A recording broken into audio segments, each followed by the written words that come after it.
देखिए दोस्तों, बदलती हुई परिस्थिति के अनुसार समय बदलने के साथ जिस तरह से अपराध का रूप बदलता जा रहा है, उस तरह से धीमे धीमे कानून में भी ऐसे ज़रूरी संशोधन किए जा रहे हैं जिससे उन अपराध करने वालों पर लगाम लगाई जा सके और समाज को और लोगों को सुरक्षित रखा जा सके। मॉब लिंचिंग, ये वर्ड जाहिर सी बात है सब लोगों ने सुना ज़रूर होगा। और मॉब लिंचिंग का जो सबसे ज़्यादा घातक स्वरूप देखने को मिलता है वो ख़ासकर ऐसे राज्यों में और ऐसे स्थानों पर देखने को मिलता है जहाँ पर सांप्रदायिकता बहुत ज़्यादा है।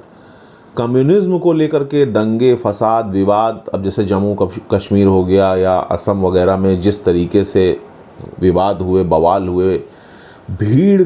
पूरी की पूरी भीड़ ने पथराव किए, उसी भीड़ में से कुछ लोगों ने गोलियां चलाईं, बहुत सारे लोग निर्दोष मारे गए। हमारे देश के जो सुरक्षाकर्मी हैं बहुत ज़्यादा मॉब लिंचिंग का शिकार वो भी बनते जा रहे हैं। कहीं ना कहीं चाहे यूथ हों जिनको भड़काया जा रहा है, मॉब लिंचिंग के लिए उकसाया जा रहा है, वो इसके शिकार हो जाते हैं और उसके बाद उनका शिकार होते हैं हमारे देश के वो सुरक्षाकर्मी, वो निर्दोष सैनिक जो देश के लिए, अपनी मातृभूमि के लिए बॉर्डर पे तैनात हैं, राज्यों में तैनात हैं या शांति व्यवस्था कायम रखने में अपना पूरा समय दे रहे हैं, वो ऐसे अपराधों के शिकार बन जाते हैं। मॉब लिंचिंग क्या है, मैं आप लोगों को सरल शब्दों में समझा दूं कि जब कोई भीड़, देखिए भीड़ का कोई रूप नहीं होता, भीड़ कोई व्यक्ति नहीं है और इसीलिए जो अपराधी हैं वो मॉब लिंचिंग का सहारा लेकर के ही क्राइम करना ज़्यादा प्रेफर करते हैं, क्योंकि उसमें किसी के पकड़े जाने का भय नहीं होता। क्योंकि भीड़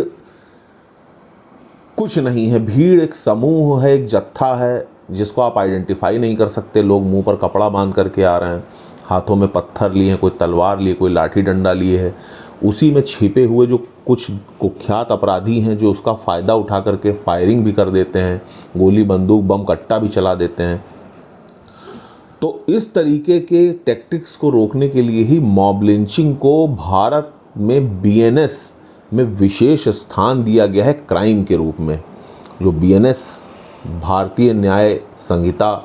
2023 जो कोड आया है उसमें मॉब लिंचिंग को एक गंभीर अपराध माना गया है। और मैं आपको बता दूं कि सेक्शन 103 के अंतर्गत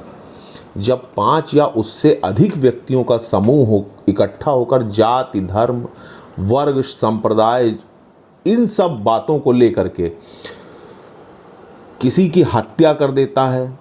या इस प्रकार का कोई अपराध करता है जो हत्या की कोटि का अपराध हो, तो उस व्यक्ति के खिलाफ इस सेक्शन में एफआईआर हो सकती है और उनके ऊपर हत्या के केस का मुकदमा चलेगा। अगर कोई, और पूरे मॉब पर चलेगा, ये नहीं कि कोई पर्टिकुलर व्यक्ति,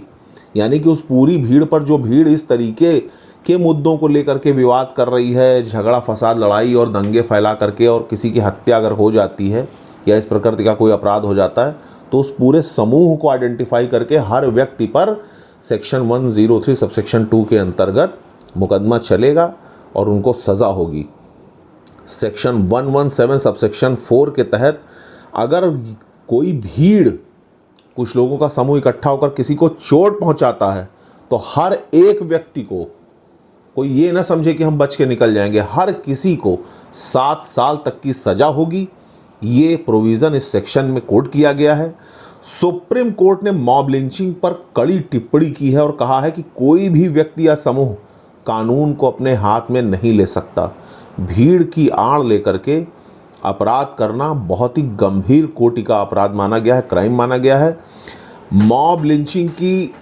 त्वरित सुनवाई के लिए कोई ये ना सोचे कि आज घटना हो जाएगी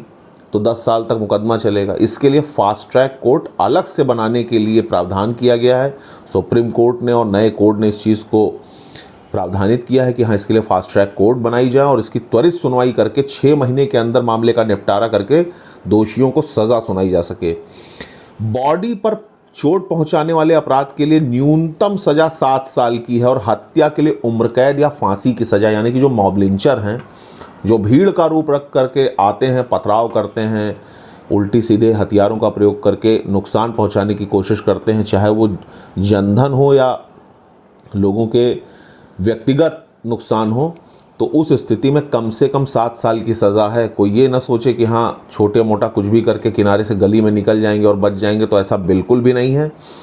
और कई स्टेट्स में विशेष स्पेशल एक्ट्स भी बनाए गए हैं कई राज्यों में, सिर्फ मॉब लिंचिंग को लेकर के। तो इसको सख्त जो है अपराध माना गया, सख्त दंड इसके लिए प्रावधानित किए गए हैं। और मॉब लिंचिंग को देश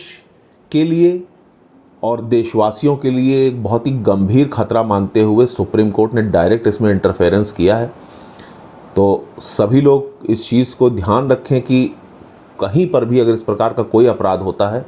तो आजकल सोशल मीडिया का ज़माना, आपके पास मोबाइल फ़ोन्स है, ऐसे लोगों को आइडेंटिफाई करने के लिए उनकी वीडियो फुटेज ज़रूर से बनाइए।